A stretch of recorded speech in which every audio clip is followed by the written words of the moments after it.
దేవుని దృష్టికి యథార్థ హృదయుడుగా అనుకూలంగా నడిచిన హిజ్కియాను గురించి ఈ వీడియోలో మనం తెలుసుకుందాం.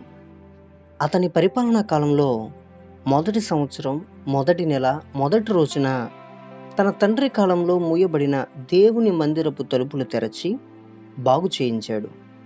మందిరం 16 రోజుల్లో పూర్తి చేసి చాలా కాలం నిలిచిపోయిన ఆరాధనను తిరిగి ప్రారంభించాడు.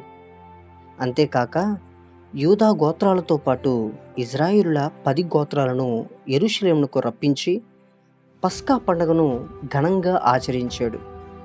ఇజ్రాయిలులోనూ యూదుల్లోనూ ఉన్న విగ్రహాలన్నిటినీ, దేవతా స్తంభాలను, ఉన్నత స్థలాలను, బలిపీఠాలను పడగొట్టి యెహోవా దేవుని ఆరాధనను జరిగేటట్టు చేశాడు.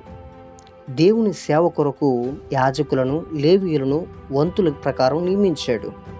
దేవుని మందిరంలోని అవసరాల కొరకు 10వ భాగాలు మందిరంలోనికి జనులు తెచ్చేటట్టు చేశాడు. ఇన్ని మంచి కార్యాలు చేసిన హిజ్కియా జీవితంలో ఒక మరణకరమైన రోగం సంభవించింది. ఆ సమయంలో ప్రవక్త అయిన యెషయా హిజ్కియా దగ్గరకు వచ్చి, నీవు మరణించబోతున్నావు, ఇక స్వస్థపడవు, కనుక నీ ఇంటిని చక్కబెట్టుకో అని సెలవిచ్చాడు. ఈ మాటలు విన్న హిజ్కియా గోడ తట్టు తిరిగి, యెహోవా, యథార్థ హృదయుడనై సత్యముతో నీ సన్నిధిని నేను ఎలా నడుచుకుంటున్నానో, నీ దృష్టికి అనుకూలంగా సమస్తాన్ని నేను ఎలా చేయించానో కృపతో జ్ఞాపకం చేసుకో అని హిజ్కియా కన్నీళ్లు విడుస్తూ దేవునికి ప్రార్థన చేశాడు.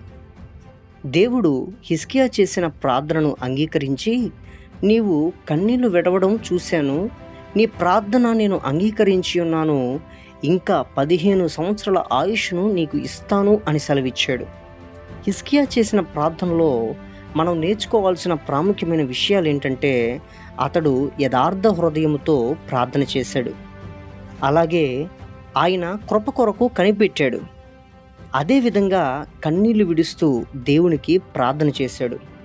మనం కూడా యథార్థ హృదయముతో కృప కొరకు కనిపెడుతూ మన సమస్యల నిమిత్తమై కన్నీళ్లు విడుస్తూ ప్రార్థన చేస్తే హిజ్కియా ప్రార్థన ఆలకించిన దేవుడు మన ప్రార్థనలు కూడా ఆలకిస్తాడు. దేవునికి మాత్రమే మహిమ కలుగును గాక. ఆమేన్.